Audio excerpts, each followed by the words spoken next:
come to the stage right now. I hope he's around.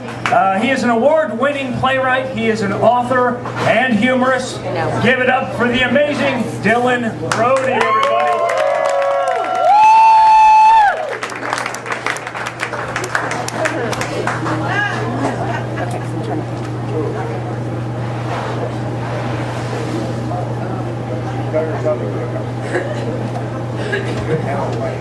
Dylan Brody, everybody.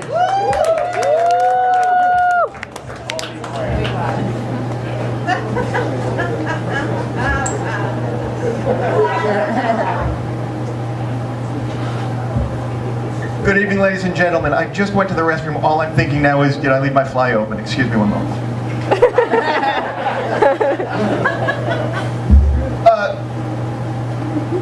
I'm going to present a piece. Those of you who know my work, and really, who doesn't,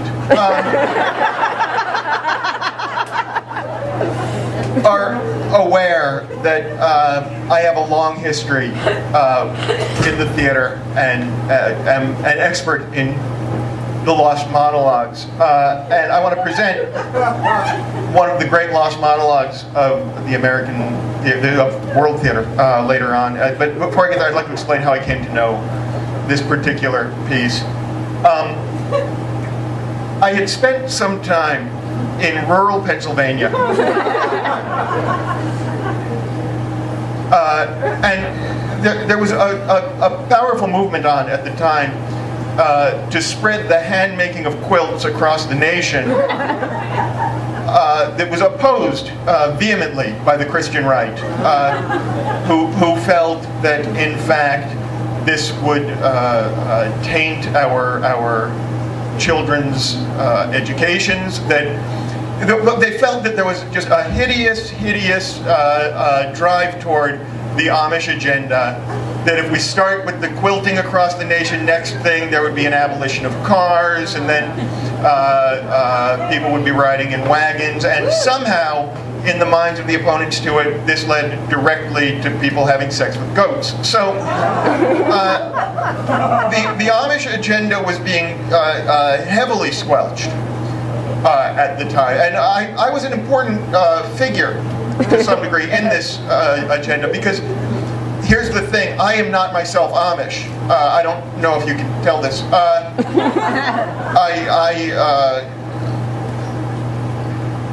I was the only one in the community who actually could use a computer to get on the internet and push forth the agenda. As a result of which, as I was accompanying a group of quilt makers into the city to begin handing them out, and also cider. We were also transporting homemade cider and churned butter. We were accosted, and we believed, and I think justifiably, that this was an anti-Amish contingent that had accosted us in our way and began rummaging through the carts. As it turned out, not actually politically motivated. They were just a very, very thirsty mob who were after the cider.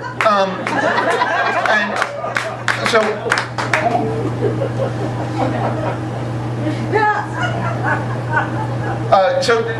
I was among these men who would not fight by my side. They would not fight by my side. One of them was suffering from a very, very bad case of an illness he had picked up. On one of our trips, we had forded a stream across an animal-made dam. And apparently he had been bitten by a tick that had previously bitten an aquatic mammal. So he was suffering from a very bad case of beaver fever. And we needed desperately to get him to a hospital.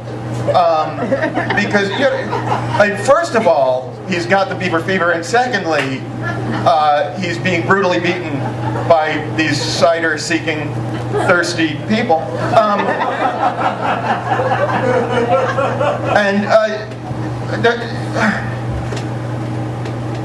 because they had damaged our cart, we had to get him there in an ambulance, and he's Amish. He didn't want to go in the ambulance. He was furious about the idea of being put into one of these Englanders' contraptions, and I was trying to take. I was getting angry myself, so he was expressing anger against, and I was expressing rage for the machine, and we finally talked him into getting on the thing. And the guy, oh God, the EMT working this thing was one of these fucking Scientology geniuses. The guy's saying, oh, ye Englanders with your fancy contraptions. The other guy is saying, no, we're not Englanders. We are inhabited by space beings. It was a meeting of cultures that was unlike any I had ever seen before.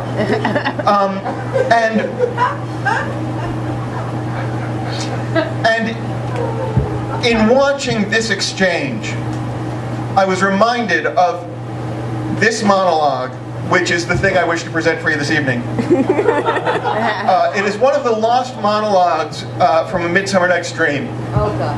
I'm sorry. Is there another Shakespeare play you would prefer? That's fine. I beg your pardon? It's the only one I know, so that's fine. Okay, good.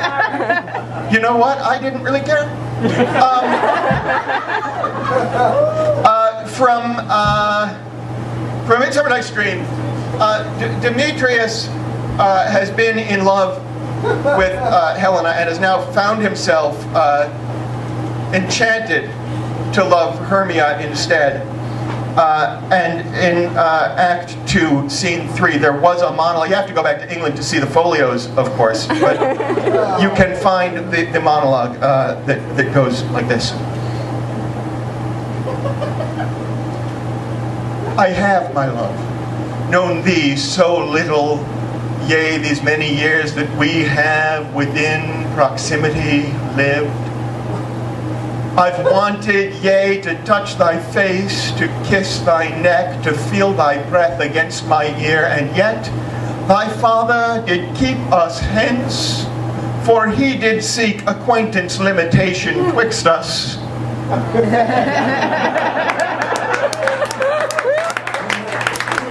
But now, as I have in these woods seen thee thus, thy skirts about thy ankles as thou slept within this frame,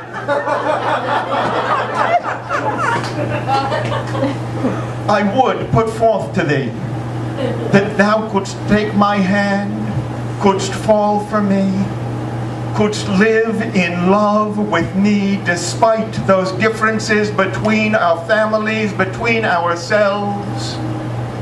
And if thou wouldst, speak now and speak in favor, not retort, for I would have thee for my wife, if it please the court. Thank you.